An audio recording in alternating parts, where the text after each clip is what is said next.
नमो लोये श्रोत्रिकालवर्ती अर्हन्ताणम् नमो लोये श्रोत्रिकालवर्ती सिद्धाणम् नमो लोये श्रोत्रिकालवर्ती आयर्याणम् नमो लोये श्रोत्रिकालवर्ती उच्चारणम् नमो लोये श्रोत्रिकालवर्ती सवसावणम् ओंकार बिंदु संयुक्तम नित्यम ध्यायन्ति योगिनः कामदम मोक्षदम चे ओंकाराय नमो नमः। मंगलम भगवान वीरो मंगलम गौतमो गणी मंगलम कुंदकुंदार्यो जैन्दर्मोस्तु मंगलम। सर्वमंगल मांगल्यम सर्वकल्याणकारकम प्रधानम सर्वधर्माणं जैनम जयतु शासनम। नमः समय साराय स्वानुभूत्या चकासते चित्स्वभावाय भावाय सर्वभावांतरच्छिते एगो में शशदो अपाज्ञान दर्शन लक्षण शेषा में बहिरा भावा सवे संयोग लक्षणा मारो सुशाश्वत एक दर्शन ज्ञान लक्षण जीव छे बाकी बधा संयोग लक्षण भाव मुझथी बाह्य छे। હું એક શુદ્ધ સદારૂપી જ્ઞાન દર્શનમય કરે કઈ અન્ય તે મારું જરી પરમાણુ માત્ર નથી અરે જે જાણતો અરહંતને ગુણદ્રવ્યને પર્યાયપણે તે જીવ જાણે આત્મને તસુ મોહ પામેલાય ખરે નથી અપ્રમત કે પ્રમત નથી જે એક જ્ઞાયક ભાવ છે એ રીત શુદ્ધ કથા એને જે જ્ઞાત તે તો તે જ છે।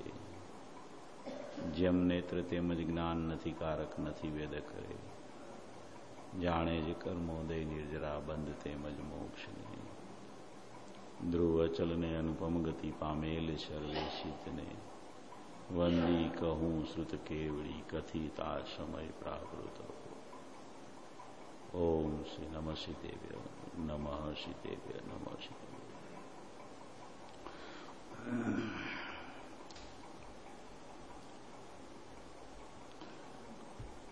पर्वाधिराज पर्युषण पर्व का प्रथम मांगलिक दिन उत्तम क्षमा धर्म का दिन है। 10 लक्षण धर्म एक एक दिन में क्रम से कहे जाते हैं मगर ये 10 धर्म एक साथ में वर्तते हैं। 10 दिन का पर्व के हिसाब से 10 धर्म अलग अलग बताए गए हैं मगर ये 10 धर्म का वर्णन मुनिराज की सम्यक दर्शन ज्ञान पूर्वक की जो चारित्रात्मक अवस्था है उसको चारित्र को आगे बढ़ाने की वृद्धिगत भावना के लिए ये 10 धर्म कहे जाते हैं। पहला दिन उत्तम क्षमा धर्म का है। तो उत्तम क्षमा किसे कहते हैं इसमें ये पूज्य गुरुदेव श्री का जो प्रवचन छपे हुए हैं उसमें से मैं थोड़ा पढ़ता हूं। 10 लक्षण पर्व आज से शुरू हो रहे हैं। पहला दिन उत्तम क्षमा का है। चारित्र दशा में वर्तते मुनियों को उत्तम क्षमा आदि 10 प्रकार का धर्म होता है। ये उत्तम क्षमा आदि से ही चारित्र दशा होती है। ते चारित्र मोक्ष का कारण है। सम्यक दर्शन और सम्यक ज्ञान वो चारित्र का कारण है। सम्यक दर्शन सम्यक ज्ञान को मोक्ष मार्ग कहना वो उपचार है क्योंकि जिसको सम्यक दर्शन ज्ञान हो उसको ही सम्यक चारित्र अल्प काल में अवश्य प्रकट होता है। इसीलिए सम्यक दर्शन होते ही मोक्ष मार्ग कह दिया है। मगर मोक्ष के लिए साक्षात कारण तो वितरागी चारित्र दशा है। वो चारित्र दशा के उत्तम क्षमा वगैरह 10 प्रकार है। ये उत्तम क्षमा वगैरह 10 प्रकार का धर्म की आराधना का पर्व आज से शुरू हो रहा है। 10 लक्षण पर्व यानी मोक्ष की आराधना का महोत्सव। ये जो उत्तम क्षमा धर्म की व्याख्या जो पूज्य गुरुदेव श्री ने की है, वो चारित्र के लिए है, मगर चारित्र सबसे पहले सम्यक दर्शन के पूर्वक ही चारित्र होता है। सम्यक दर्शन सम्यक ज्ञान के बिना का चारित्र को चारित्र वास्तव में कहा नहीं जाता।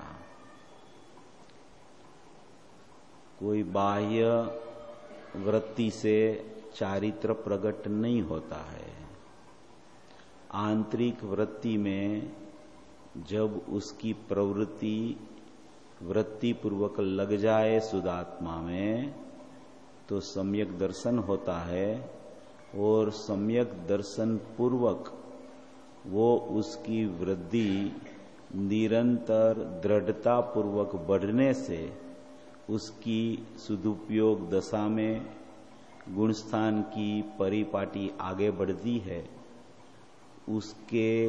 उसको बोला जाता है कि ये सम्यक दर्शन ज्ञान पूर्वक चौथा गुणस्थान से आगे बढ़ के 5वां आया, 5वें से 7वां छठा, 7वां छठा, ऐसा गुणस्थान की परिपाटी चलती है। और मुनिराज को ये चारित्र दशा में जो गुणस्थान 7वां छठा जो उसका चलता है, वो 7वां छठा 7वां छठा चलते चलते निर्विकल्प सविकल्प निर्विकल्प सविकल्प होते होते होते क्रमशः उसको श्रेणी आते ही वो 8वें से सपक श्रेणी चढ़ के यथाख्यात चारित्र होके केवल ज्ञान की उत्पत्ति होती है। ऐसा मार्ग का क्रम है। ये क्रम में कुछ आगे पीछे नहीं हो सकता है।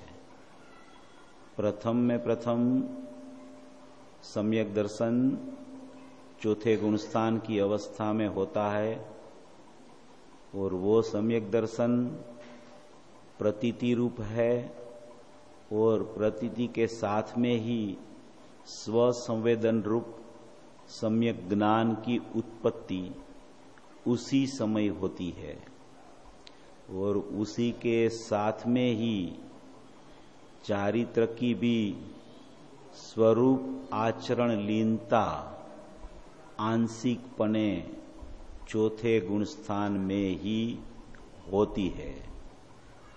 श्रद्धा का परिणमन चतुर्थ गुणस्थान में पूर्ण हो जाता है, चारित्र बाकी रहता है, और केवल ज्ञान भी बाकी रहता है। सम्यक दर्शन पूर्वक सम्यक ज्ञान, उसके साथ में स्वरूप आचरण लीनता भी आंशिक सम्यक दृष्टि जीव को चलती है। उसको बोला जाता है सर्वगुणांस्ते सम्यकत्व, या तो ज्ञानादि की एक देश शुद्धता, माने कि अनंत गुणों में से सभी गुणों का एक अंश अंदर में लीनता पूर्वक वर्तता हुआ चलता है, उसको स्वानुभूति बोली जाती है। और वो स्वानुभूति के काल में निर्विकल्प शुद्ध उपयोग होता है, और निर्विकल्प शुद्ध उपयोग असंख्य समय तक चलता है।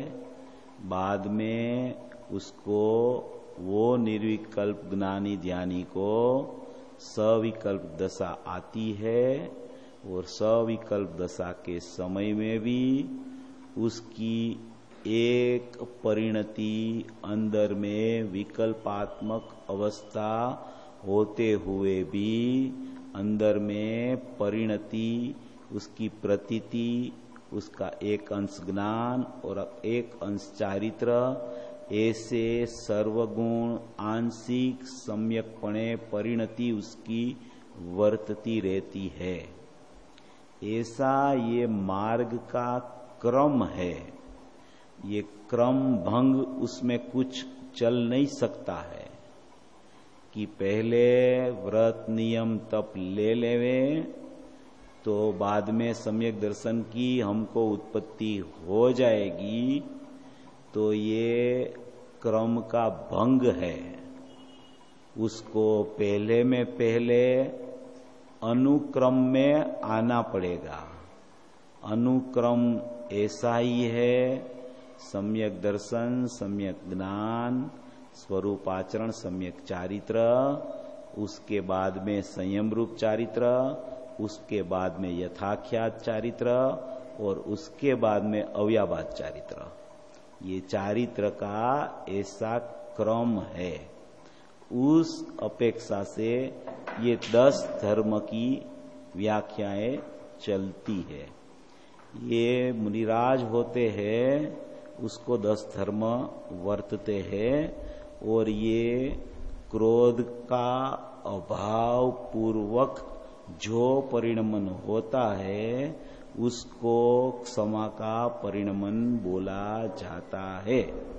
सचमुच में तो अपना आत्मा का अनादर, उसका नाम ही क्रोध है। आत्मा का आदर होता है तो क्रोध की जगह क्षमा भाव उत्पन्न होता है, उसे बोला जाता है उत्तम क्षमा धर्म।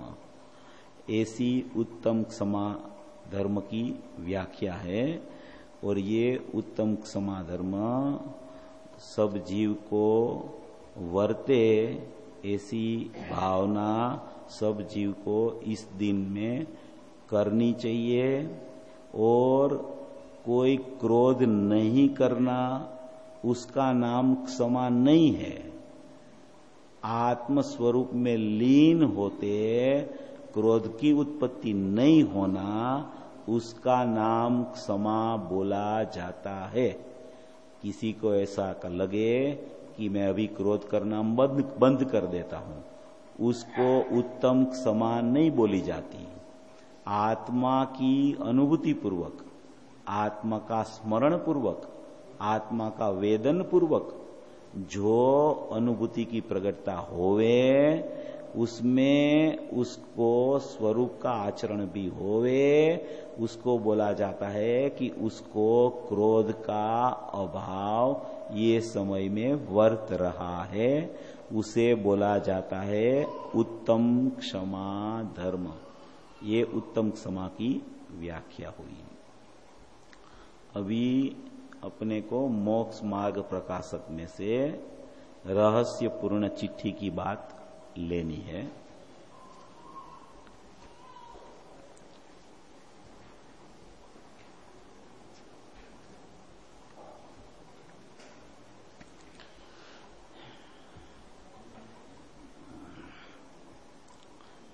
ये जो रहस्यपूर्ण चिट्ठी है, ये टोडरमल जी साहब 200 साल पहले हो गए। उसने ये एक बहुत माने के अध्यात्म से भरी हुई और अध्यात्म का निचोड़ रूप एक रहस्यपूर्ण चिट्ठी लिखी है। वो रहस्यपूर्ण चिट्ठी में बहुत रहस्य भरा हुआ है। सम्यक दर्शन, सम्यक ज्ञान, सम्यक चारित्र की कैसी स्थिति होती है उसका इसमें वर्णन है। सम्यक दर्शन की उत्पत्ति के साथ में सम्यक ज्ञान कैसे वर्तता है। सम्यक ज्ञान वर्तता है तो फिर विकल्प भी सम्यक ज्ञान, सम्यक दर्शन के बाद में चलता है, तो विकल्पात्मक अवस्था की स्थिति में भी सम्यक ज्ञान और सम्यक दर्शन की स्थिति क्या होती है और ज्ञानी किस तरीके से उसमें अपना वर्तन करता है, उसका उपयोग उस समय कहाँ वर्तता रहता है और उसका ज्ञान रूप उपयोग अंदर में वर्तते हुए भी उसको विकल्प चलते हैं, तो ये विकल्प का प्रकार कौन सा है, ये सब बातें महत्वपूर्ण चर्चाएं टोडरमल जी साहब ने इसमें लिखी हुई है। अपन थोड़ा उसका स्वाध्याय अपने क्षयोपसम के अनुसार करेंगे। मंगल उपोद्घात है, उसमें चिदानंद गंध का अनुभव से सहजानंद की वृद्धि में चाहता हूं, ऐसी बात करके शुरुआत की है। सिद्ध श्री मुल्तान नगर महाशुभ स्थान विषय स्वधर्मी भाई अनेक उपमा योग्य अध्यात्म रस रोचक, अध्यात्म रस रोचक ऐसा शब्द टोडरमल जी ने डाला है।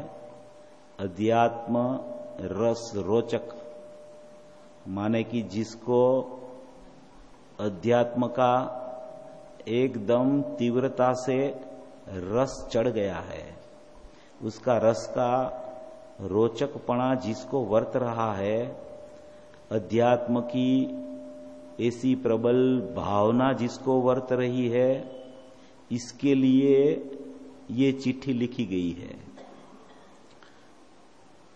अध्यात्म रस रोचक भाई श्री खानचंद जी, गंगाधर जी, श्रीपाल जी, सिद्धार्थ दास जी आदि सर्वे स्वधर्मी योग्य को टोडरमल जी का प्रमुख विनय शब्द अवधारणा यहां यथा संभव आनंद है, यथा संभव आनंद है। क्या बात कर रहे हैं, कैसा लिख रहे हैं। 200 साल पहले की चिट्ठी है। 200 साल पहले भी अध्यात्म का रस कैसा वर्तता होगा उसको, और जिसको चिट्ठी लिख रहे हैं उसकी योग्यता और उसकी पात्रता भी कैसी है कि जिसके लिए ये चिट्ठी लिखी जा रही है। पहले के जमाने में तो अभी जैसा तो कोई ऐसा तुरंत कागज मिल जाए, टेलीफोन से बात हो जाए, मोबाइल से बात हो जाए, ऐसा तो कोई जमाना नहीं था। वो खेपिया होता था या तो कबूतरों के द्वारा चिट्ठियां चलती थी। वो जाते जाते 2-2, 3-3 महीने में तो चिट्ठियां पहुंचती थी।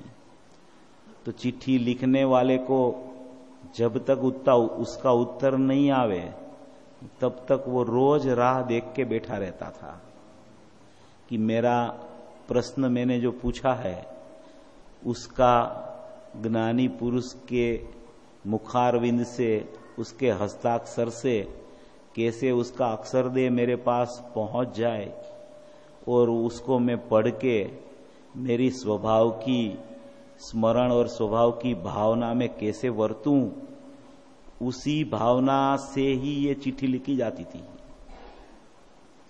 आज तो ऐसा है कि अपने पास निमित्त की अपेक्षा से देखे तो कोई कमी ही नहीं है, माने कि सभी निमित्त मौजूद है। उसी समय में तो पहले निमित्त को ढूंढना, ऐसी उपादान की योग्यता वाले जीव भी बहुत कम थे कि जो निमित्त को ढूंढ पाए, सही निमित्त को। अभी आज तो अपने पास इतनी निमित्त रूप से उपलब्धि है। कुंद आचार्य के पंच परमागम है, उनके लिखे हुए शास्त्रों है, अन्य आचार्यों के लिखे हुए भी बहुत शास्त्र हो गए। साधर्मी सम्यक दृष्टि साधक लोगों का भी बहुत से शास्त्र बाहर निकल चुके।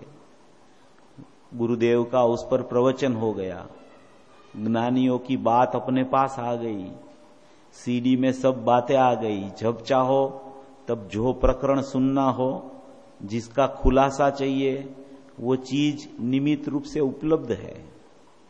उस समय में तो ऐसा निमित्तपना भी नहीं था, तो भी जिज्ञासा बहुत थी जीवों को। जिज्ञासा वाले जीव का यह प्रश्न होता है और उसका उत्तर टोडरमल जी ने लिखा है। उसकी कितनी जिज्ञासा होगी कि ऐसी चिट्ठी टोडरमल जी ने लिखी उसको। ये सोचने लायक बात है बहुत। अपनी जिज्ञासा अंदर से कितनी है, अपनी पात्रता अंदर से कितनी है, अपनी अंदर में योग्यता पड़ी है, उसको जगाने का पुरुषार्थ अपना कितना चल रहा है, वो स्वतंत्र अपने अपने को सोचना है। ये जो चीज लिखी गई है, ये चिट्ठी, उसमें इतना मर्म भरा है कि 200 साल पहले की चिट्ठी अभी अपन उसको पढ़े तो नई लगती है, नई नई बात लगती है। एक बार पढ़े, बाद में 6 महीने के बाद पढ़े तो नया भाव आता है। कितना रहस्य भरा है इसमें। इस तरीके से लिखते हैं कि यहां यथा संभव आनंद है, उसी समय उसको आनंद वर्त रहा है, आनंद की उर्मियां उछल रही है। ऐसे आनंद में गरकाव होते होते ये चिट्ठी लिखी गई है। यहां यथा संभव आनंद है, आपको चिदानंद घन का अनुभव से सहजानंद की वृद्धि में चाहता हूं। आपको चिदानंद घन माने कि चैतन्य घन, माने के शुद्ध आत्मदेव, माने के त्रिकाड़ी परमात्मा, अखंड परमात्मा, वो घन घन निबिड़ स्वभावी आत्मा, चिद आनंद, ज्ञान और आनंद का पिंड, ऐसा चिदानंद घन का अनुभव से सहज आनंद, आनंद की उपमा सहजता से दी है। सहज आनंद माने कि कृत्रिम आनंद नहीं, ऐसा मैं आनंद को प्रकट कर दूं, प्रकट कर दूं, प्रकट कर दूं, ऐसा विकल्पात्मक पुरुषार्थ से आनंद प्रकट करना, ऐसा आनंद नहीं। सहज आनंद की वृद्धि में चाहता हूं। यहां यथासंभव आनंद है, आपको चिदानंद घन का अनुभव से सहजानंद की वृद्धि होवे, ऐसा मैं चाहता हूं। देखो, एक साधर्मी की दूसरा साधर्मी के ऊपर लिखने की कला भी कोई अद्भुत होती है। संबोधन भी ऐसा है कि पढ़ने वाला पढ़ते पढ़ते ही आनंद में अंदर डुबकी मार ले। ऐसी लिखने की भी कोई, हस्ताक्षर की भी कोई कीमत कैसी हो गई है, शब्द भी कैसे निकल गए हैं। ऐसी चिट्ठी लिखी है टोडरमल जी ने। सहजानंद की वृद्धि में चाहता हूं। दूसरा, आपका पत्र भाई श्री राम सिंह जी भुवानीदास जी ने उधर से आया था, उसका समाचार जहानाबाद से अन्य स्वधर्मियों ने लिखा था। भाई श्री, ऐसे प्रश्न तो आप जैसे ही लिख सकते हैं। कितना उसको प्रश्न पूछनार के प्रति भी बहुमान वर्त रहा है कि आप जैसे ही ऐसा पत्र में सवाल पूछ सकते हैं। ये तो आपका ही एक कार्य ऐसा होगा कि आपको ऐसे प्रश्न खड़े हुए हैं, आप जैसे ही ऐसे प्रश्न पूछ सकते हैं। ये वर्तमान काल में अध्यात्म रस के रसिक जीव बहुत थोड़े हैं, बहुत थोड़े हैं।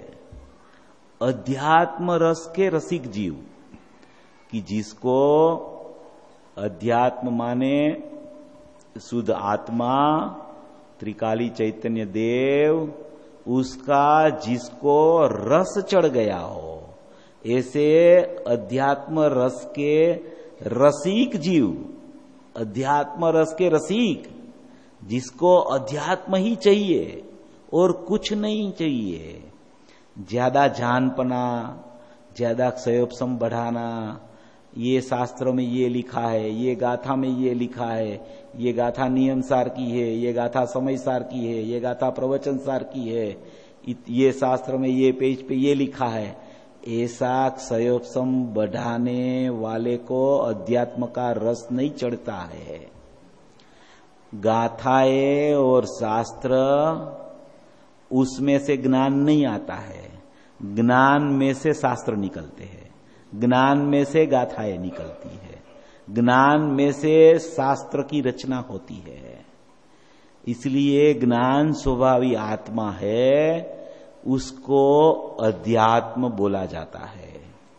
ऐसे अध्यात्म के रस के रसिक जीव बहुत इस वर्तमान काल में बहुत थोड़े माने बहुत कम है, कि जिसको मात्र अध्यात्म का रस चढ़ा हो, मात्र शुद्धात्मा की बात ही उसको पसंद आती हो, मात्र अपने स्वभाव का ही स्मरण की प्रीति जगी हो जिसको, ऐसे अध्यात्म रसिक जीव बहुत थोड़े दिखते हैं।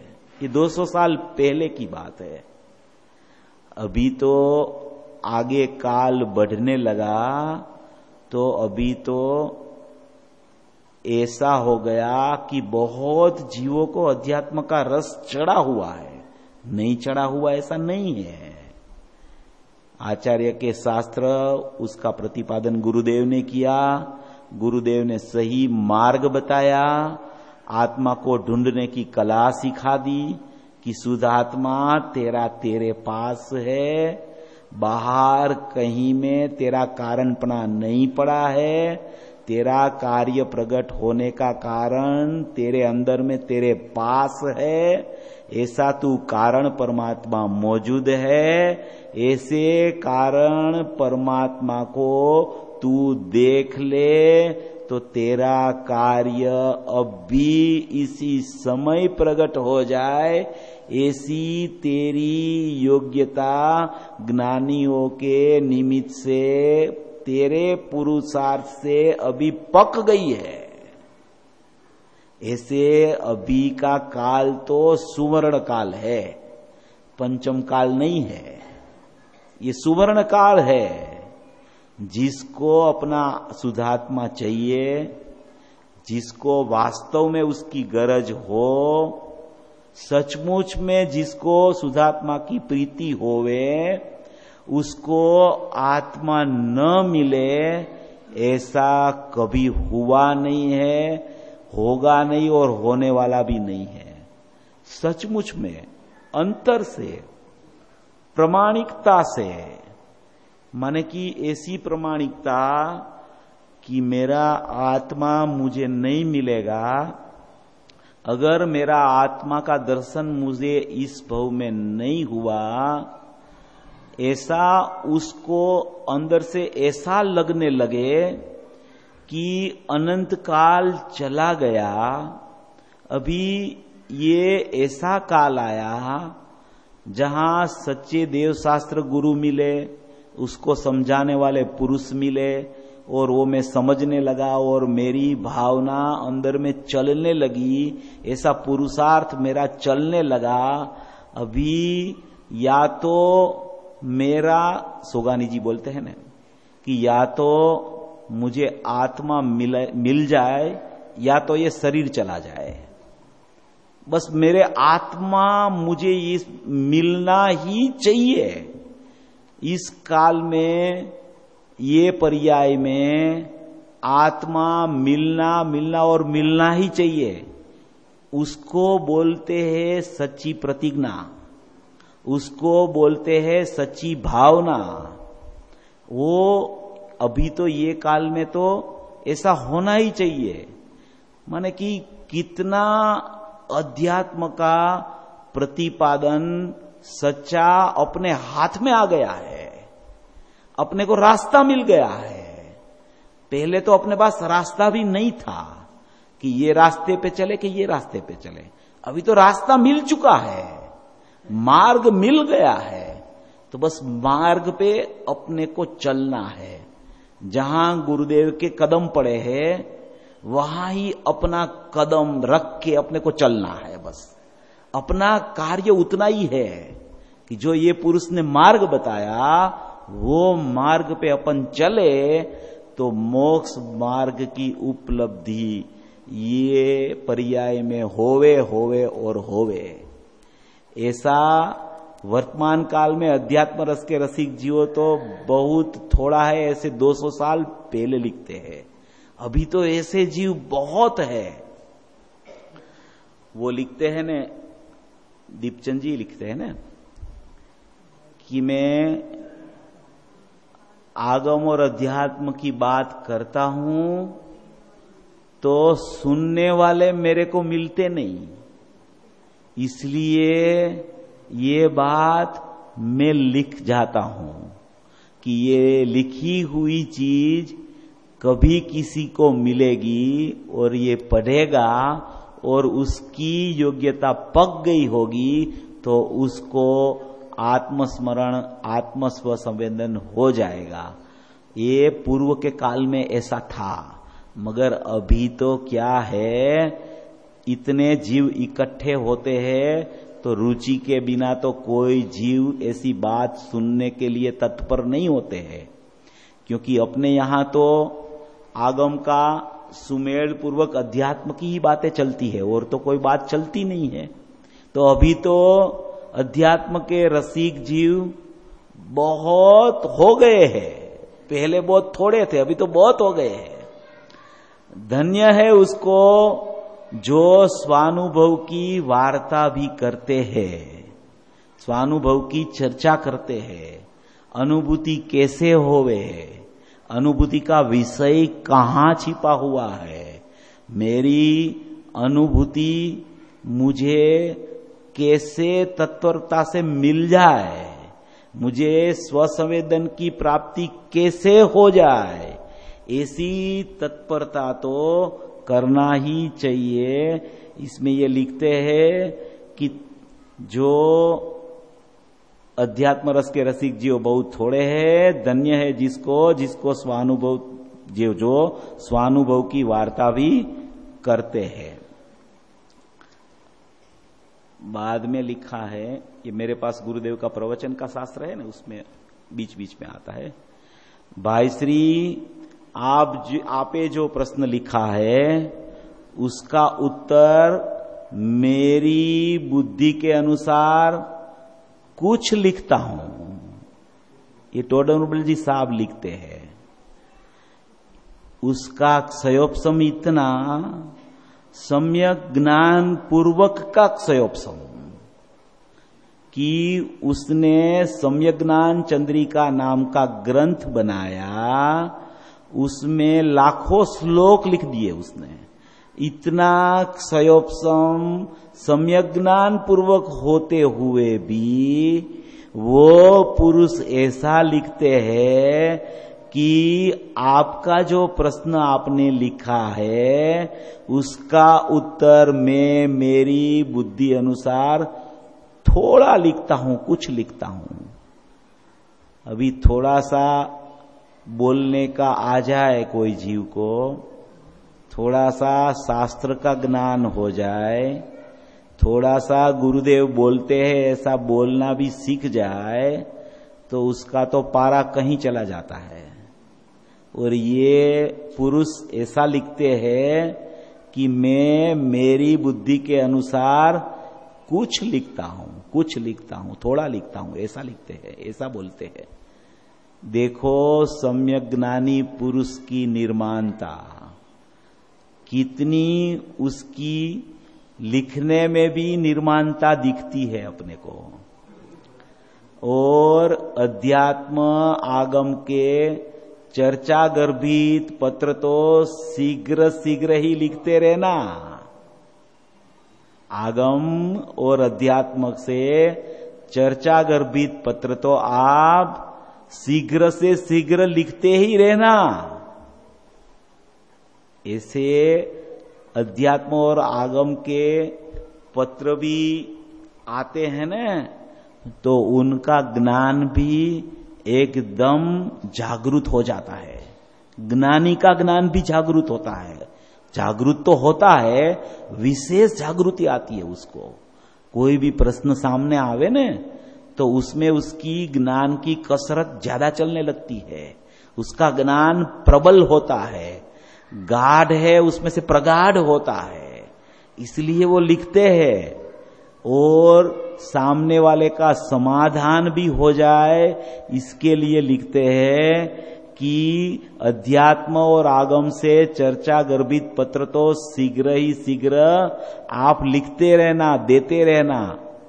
अपना मिलाप तो कभी होने वाला होगा तो होगा, जब होने वाला होगा तब होगा। और निरंतर स्वानुभव में रहना। अपना मिलाप, अपनी मुलाकात तो कभी होने वाली होगी तो होगी, मगर निरंतर स्व अनुभव में रहना। ऐसा नहीं लिखते हैं कि मेरे को आप पत्र लिखोगे और मैं उसका जवाब लिखूंगा तो आपको स्व अनुभव हो जाएगा। ऐसे नहीं लिखते हैं। वो उसको ऐसा उपदेश देते हैं कि आप भी अपना आत्म के सन्मुख होकर स्व यानी कि अपने आत्मा का अनुभव में निरंतर रहना। निरंतर, एक क्षण भी विक्षेप बिना निरंतर स्व अनुभव में रहना। विकल्प में मत चले जाना। मेरे संबंधी का विकल्प भी मत करना। निरंतर अपने स्व अनुभव में रहना। मानी कि ये पूरी चिट्ठी अनुभव की चर्चा है। इसमें अनुभव कैसे होवे, अनुभव की प्राप्ति हो गई हो तो उसको अनुभव की वृद्धि कैसे होवे, और वृद्धि होते होते यथाख्यात चारित्र होके केवल ज्ञान की प्राप्ति कैसे हो जाए, इस अनुसार ये चिट्ठी लिखी गई है। कि मैं तो मेरी बुद्धि अनुसार कुछ जवाब लिखता हूं, कुछ जवाब लिखता हूं मेरी बुद्धि अनुसार, ऐसा लिखते हैं। बाद में लिखते हैं कि अब स्वानुभव दशा के लिए, यही है ना, यही प्रकरण है ना, बराबर है ना। अभी स्वानुभव दशा के लिए प्रत्यक्ष परोक्ष आदि प्रश्नों का उत्तर बुद्धि अनुसार लिखता हूं। उसमें प्रथम ही स्वानुभव का स्वरूप जानने के लिए लिखता हूं। प्रथम में प्रथम स्वानुभव का स्वरूप जानने के लिए लिखता हूं, और कोई बात की चर्चा ही नहीं।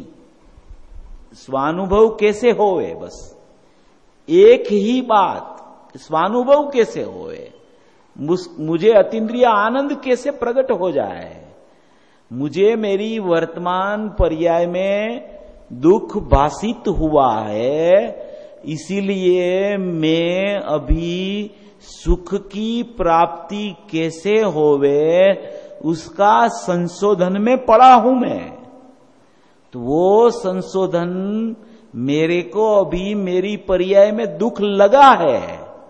मुझे पता चला है कि मेरी पर्याय अभी दुखमयी है, तो वो मेरा दुख कैसे चला जाए और मुझे सुख की प्राप्ति, अतीन्द्रिय सुख की प्राप्ति कैसे हो जाए, अतीन्द्रिय आनंद की उर्मी कैसे अंदर से उछल जाए, ऐसी भावना के साथ ये लिखा गया है और ऐसे श्रोता को ये प्रश्न लिखा गया है कि जिनको पता चला है कि मुझे सुख चाहिए, मुझे मेरी पर्याय में दुख भासित हुआ है, मुझे सुख की खोज है, मगर मैं बहुत सुख की खोज के लिए घूमा, कहीं कहीं फिरा, मगर मुझे कहीं से सुख की प्राप्ति नहीं हुई। इसलिए अभी हे ज्ञानी धर्मात्मा, हे परम पुरुष, मैं आपको ये लिखता हूं कि मुझे स्वानुभूति कैसे हो जाए उसकी आप विधि मुझे बताइए, और मेरा सुख कहां से मिलेगा, मेरा सुख कहां पड़ा है, उसको मैं कहां ढूंढूं कि मेरा दुख की उत्पत्ति अभी नहीं होवे और मेरी वर्तमान दुखी पर्याय में सुख की उत्पत्ति हो जाए। उसी के लिए मैं आपको पत्र लिखने का कष्ट कर रहा हूं। इसी के लिए ये जवाब दिया गया है। जिसको अपनी संसार रूपी पर्याय में दुख ही नहीं लगता हो, सवेरे से शाम तक की प्रवृत्ति कोई प्रतिकूलता के बिना चल रही हो, तो उसको ऐसा लगता है कि मेरे को तो दुख है ही नहीं। मगर जब तक आत्मिक सुख की प्राप्ति नहीं होती है, तब तक कोई भी प्रवृत्ति दुख से खाली सचमुच में नहीं है, ऐसा उसको अंतर से लगना चाहिए। अपन सवेरे उठते हैं, सवेरे से रात तक अपनी जो भी क्रियाएं चल रही हैं, वो सब जड़ आधीन ही अज्ञानी की क्रियाएं चल रही है। आप कभी सोचना कि सवेरे अपन उठते हैं, बाद में क्या क्या क्या क्या क्या क्या पूरे दिन में अपनी प्रवृत्ति चलती है। सब शरीराधीन प्रवृत्तियां हैं, सब शरीर के लिए प्रवृत्तियां चल रही है, सब पुद्गल आश्रित भाव चल रहे हैं। मगर उसमें सचमुच अगर जीव को दुख लगे, सचमुच उसको ऐसा लगे कि ये मेरी पराधीनता कब खत्म हो जाए और मेरी स्वाधीनता का जन्म कब हो जाए, ऐसा दुख अगर उसको लगे अपनी पर्याय में, तब तो वो सुख की खोज करने के लिए तत्पर होवे। मगर जिसको अपनी देहाश्रित पर्याय में दुख ही नहीं लगता है, उसके लिए तो ये चर्चा ही नहीं है। ये तो जिसको अध्यात्म का रस है, जिसको सुख की प्राप्ति करने का जो जीव उत्सुक है, जिसको सचमुच में आत्मिक सुख की भावना है, उसके लिए ये जैन दर्शन है, उसके लिए मार्ग है, उसके लिए ये चिट्ठियां पढ़ी जाती है। इसलिए ऐसा लिखते हैं कि मैं स्वानुभव दशा के लिए प्रत्यक्ष परोक्षादिक प्रश्नों के उत्तर बुद्धि अनुसार लिखता हूं।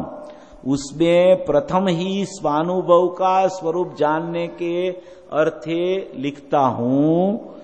जीव पदार्थ अनादि से मिथ्या दृष्टि है, माने कि जीव को मिथ्या दर्शन अनादि से चल रहा है। स्व पर का यथार्थ रूप से स्व और पर, उसका यथार्थ रूप से विपरीत श्रद्धान का नाम मिथ्यात्व है। माने कि स्व और पर वो दोनों है तो पृथक पृथक, स्व अपना आत्मा और पर में आत्मा के सिवाय जितना भी है वो सब पर है। और स्व और पर उसका यथार्थ श्रद्धान माने कि मैं स्व हूं और पर रूप है, वो पर में है, पर मेरे में नहीं है, और स्व पर में नहीं है, पर स्व में नहीं है। ऐसा स्व और पर का विभाग पूर्वक यथार्थ श्रद्धान माने कि पर रूप है और स्व स्वरूप है, ऐसा ज्ञान करके यथार्थ स्व और पर का श्रद्धान जिसको नहीं है, उससे विपरीत श्रद्धान जिसको वर्त रहा है, उसका नाम मिथ्यात्व है। मिथ्यात्व किसको बोला जाता है कि पर से मेरे में कुछ हो जाए, पर मेरा कुछ भला बुरा कर सके, पर से मेरा कुछ अच्छा हो जाए या तो पर से मेरा कुछ बुरा हो जाए, उसको बोला जाता है स्व पर का विपरीत श्रद्धान। माने कि स्व में कुछ अधिकता आ जाए पर से, या तो स्व कुछ पर का कर सके, ऐसा स्व पर का विपरीत श्रद्धान होवे, उसको बोला जाता है मिथ्यात्व। स्व स्वरूप रहे, पर रूप रहे, एक दूसरे को कोई लेन देन का संबंध ही नहीं है, ऐसा श्रद्धान स्व को स्वरूप जाने, पर को पर रूप जाने, ऐसा दोनों को जान के स्व पर की यथार्थ विभाग पूर्वक श्रद्धा का नाम सम्यक दर्शन बोला जाता है। उससे विपरीत श्रद्धान है, उसको मिथ्यात्व बोला जाता है। इसमें लिखा है स्व पर का यथार्थ रूप से विपरीत श्रद्धान का नाम मिथ्यात्व है। वड़ी ये जे काल में कोई जीव को दर्शन मोह का उपशम क्षयोपशम से स्व पर का यथार्थ श्रद्धान रूप तत्वार्थ श्रद्धान होवे, तब जीव सम्यकत्वी होता है। माने कि दर्शन मोह का निमित्त दिखाकर उसका उपशम होवे, उसका क्षयोपशम होवे, वो निमित्त की बात कह के अपनी उपादान में जब परिणमन होवे, तो सामने बाह्य में दर्शन मोह का उपशम या क्षयोपशम निमित्तपणे होता है, ऐसा ज्ञान कराने की ये बात है। दर्शन मोह के उपशम से यहाँ सम्यकत्व की उत्पत्ति होवे, उसका नाम विपरीत श्रद्धान है। दर्शन मोह निमित्तपणे होता है, यहाँ सम्यकत्व की उत्पत्ति अपने स्वकाल में अपनी योग्यता से अपने स्वभाव के सन्मुख अपना ज्ञान श्रद्धान को करके जब भी सम्यकत्व की उत्पत्ति होती है, तभी उसी समय बाह्य में दर्शन मोह का उपशम या तो क्षयोपशम होवे, उसको बोला जाता है स्व पर का यथार्थ श्रद्धान। उसका नाम सम्यकत्व है। उसके निमित्तपणा बताकर उसका ज्ञान करा के, ऐसा नहीं होता है कि यहाँ सम्यक दर्शन की उत्पत्ति होवे और बाहर में दर्शन मोह का उपशम होवे ही नहीं, निमित्त की कोई जरूरत ही नहीं है, निमित्त तो मेरे से सर्वथा पृथक है, उसको मेरे साथ लेना देना ही नहीं है, ऐसा नहीं होता है। वहां निमित्तपणे उपशम या क्षयोपशम अवश्य होता ही है। वहां होता है इसलिए यहां उत्पत्ति होती है, ऐसा कदापि नहीं है। यहां उत्पत्ति होती है तब वहां ऐसा परिणमन उसके स्वकाल में इनकी अपेक्षा के बिना वहां स्वतंत्र परिणमन उसके उपादान से होता है, यहां अपना परिणमन अपने उपादान से होता है। दोनों का समकाल है। वो समकाल देख के जीव को ऐसी भ्रांति हो जाती है कि उससे यहां हुआ, वहां ऐसा होगा तब यहां ऐसा होगा, वहां ऐसा नहीं होगा तो यहां ऐसा नहीं होगा। होता भी है ऐसा कि वहां ऐसा नहीं होता है तब तक यहां भी नहीं होता है, और यहां नहीं होता है तब तक वहां भी नहीं होता है। मगर वो समकाल को देख के जीव को ऐसी भ्रांति बन जाती है कि निमित्त से स्व में कार्य होता है, निमित्त नहीं आएगा तो यहां कार्य नहीं होगा। इसलिए जीव क्या करता है कि निमित्त को ढूंढने के लिए तत्पर हो जाता है, और निमित्त ऐसा बोलता है कि मैं तेरे में कुछ नहीं कर सकूंगा, तू तेरे उपादान के पास चला जा, तू मेरे पास मत आ। ज्ञानी ऐसा बोलते हैं कि तू मेरे सामने मत देख, पर दबाव दू गई, तू तेरे सामने देख, तू तुझे देख, तेरा दर्शन कर, तेरे पास चला जा। ज्ञानी ऐसा बोलते हैं। और अज्ञानी ऐसा मानता है कि मैं ज्ञानी के पास जाऊंगा, मैं ज्ञानी की वाणी सुनूंगा, ज्ञानी के दर्शन करूंगा, ज्ञानी के पैर छूऊंगा, तब ही मेरे को सम्यक दर्शन की उत्पत्ति होगी। विवेक के बहाने के नीचे भी जीव का मिथ्यात्व की पुष्टि चलती रहती है। ज्ञानी कभी ऐसा नहीं बोलते हैं कि तू मेरे पास आ तो तेरे को सम्यक दर्शन होगा, ऐसा कोई बोले वो ज्ञानी कभी नहीं हो सकता है। हम तो उसको ही ज्ञानी मानते हैं और कहते हैं कि वो ऐसा ही उपदेश देते हैं कि तेरे में ही तेरा सब कुछ है, मेरे में से तेरे में कुछ आ नहीं सकता, और तेरी शक्ति मेरे तक पहुंच ही नहीं सकती, तो तू तेरी शक्ति का विश्वास कर, शक्ति रूप शक्तिवान है उसका भरोसा कर, उसके ऊपर तेरी नजर ले जा, वहां तेरा ज्ञान को ले जा। ऐसा ज्ञानी बोलते हैं। मगर अनादि अज्ञान रूप मिथ्यात्व जीव को, मिथ्या दृष्टि जीव को बार बार ज्ञानी पुरुष ऐसा कहते हुए भी उसकी तरफ का उपयोग छूटता ही नहीं है। ज्ञानी का व्यवहार का निर्दयपणे जो निषेधक है, उसको ही उपादान में स्वसंवेदन की प्राप्ति होने का अवकाश है। ज्ञानी का व्यवहार को जो निश्चय मान के आदर करता है, उसको उपादान में स्वसंवेदन की जागृति कभी नहीं आ सकती। ज्ञानी जब स्वरूप से च्युत होते हैं तब व्यवहार की उत्पत्ति होती है, और वो व्यवहार उसके लिए भी है, तो सामने के वाले के लिए कैसे उपादेय होगा।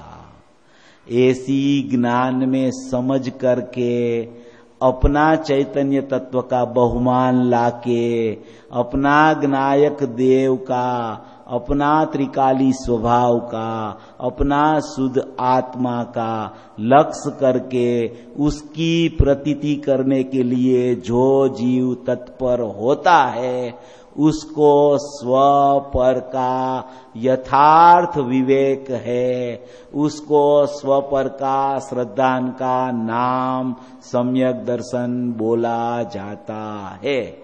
स्व स्वरूप है, पर रूप है, ऐसा जानकर, ऐसा विवेक करके जो स्व में डूब जाए, जो स्व में लीन हो जाए, उसको सम्यक दर्शन की, स्वानुभव की प्राप्ति होती है।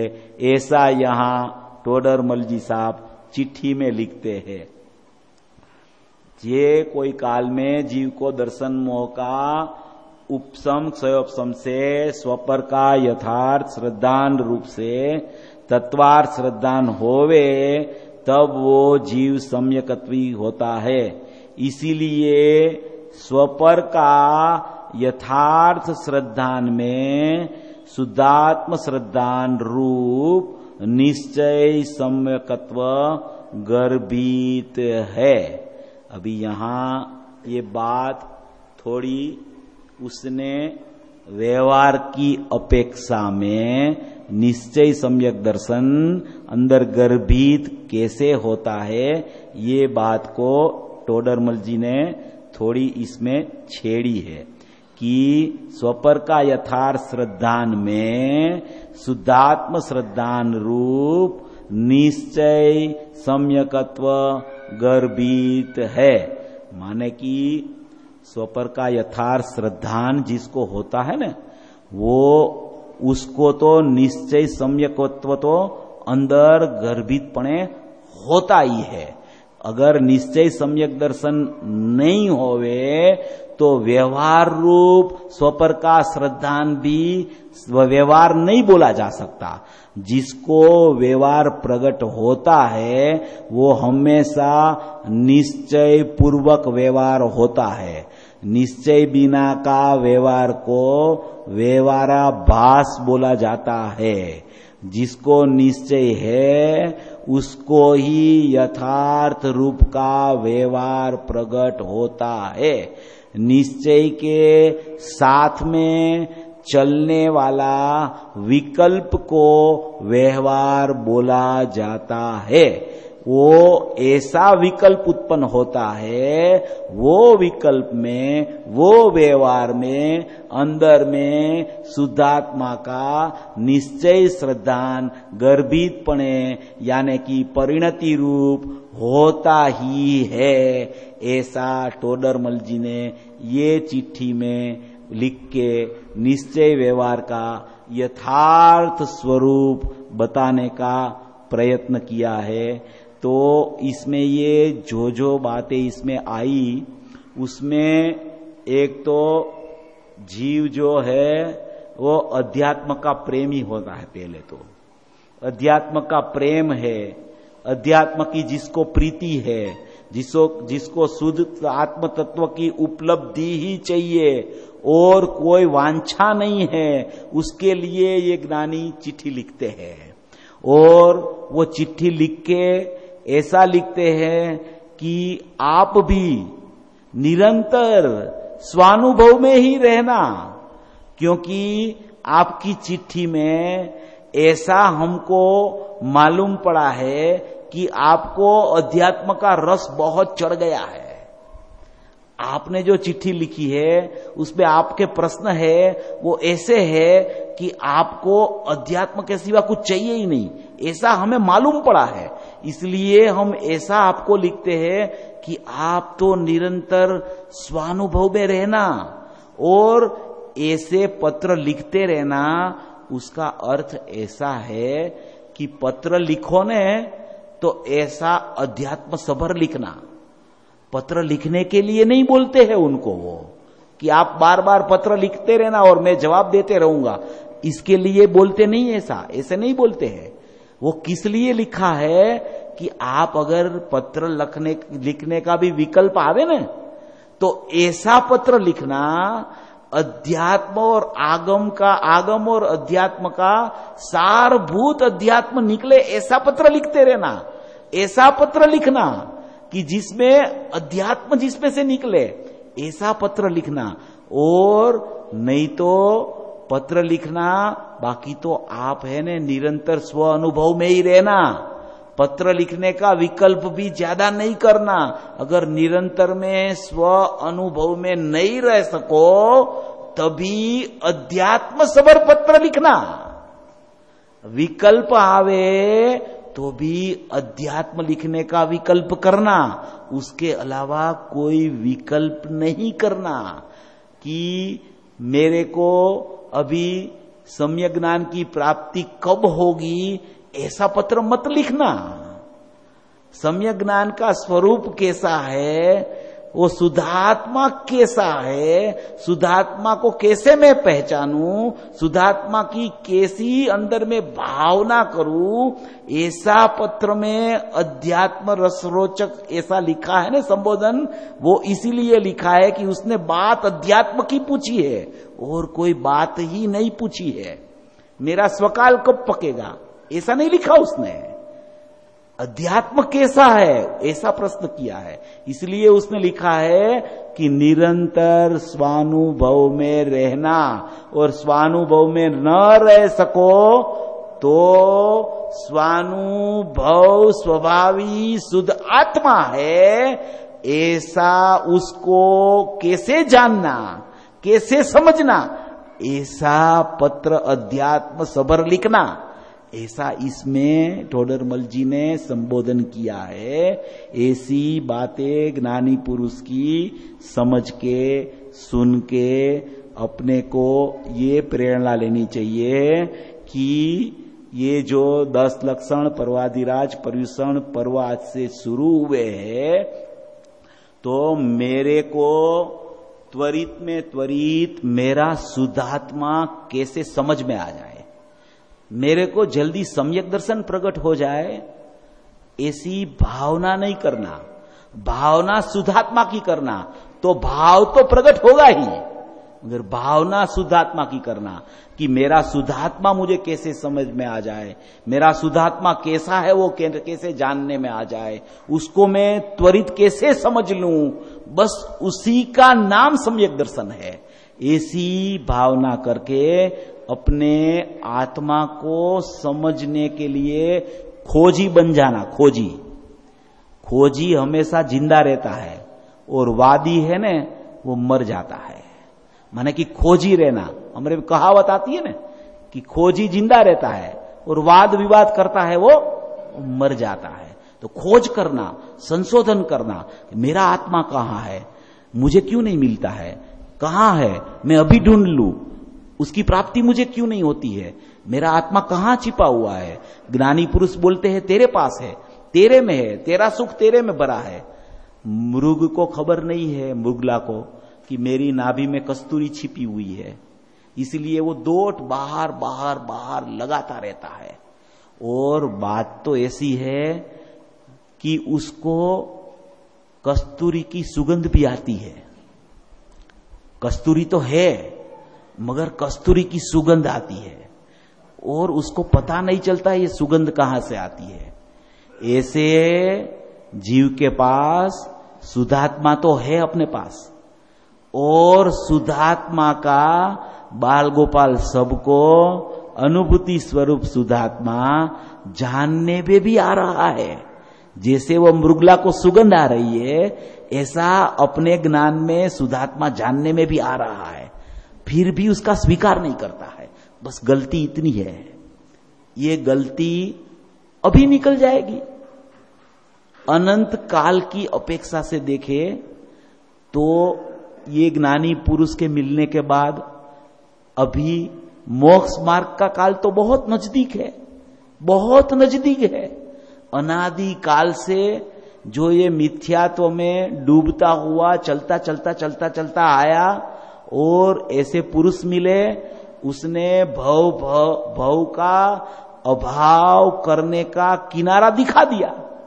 तो अभी अपना शुद्धात्मा कहाँ है वो तो अपने को पता चल गया कि मेरे पास ही है मेरा आत्मा, मेरी निधि मेरे पास है, मेरा कारणपना मेरे पास है। कारण विपरीतता, स्वरूप विपरीतता, भेदाभेद विपरीतता अभी मेरे को नहीं होगी, क्योंकि सब मेरे में ही पड़ा है, सब मेरे पास है, सभी में ही हूं, मेरी परिपूर्णता मेरे में पड़ी हुई है। तो ऐसा स्वभाव दिखाया, तो वो स्वभाव की प्रीति करके, स्वभाव का जानना करके, और मैं ही ये स्वभाव स्वरूप हूं, ऐसी लीनता करके सभी भव्य जीवों मोक्ष मार्ग में प्रयाण करे, ऐसी मंगल भावना।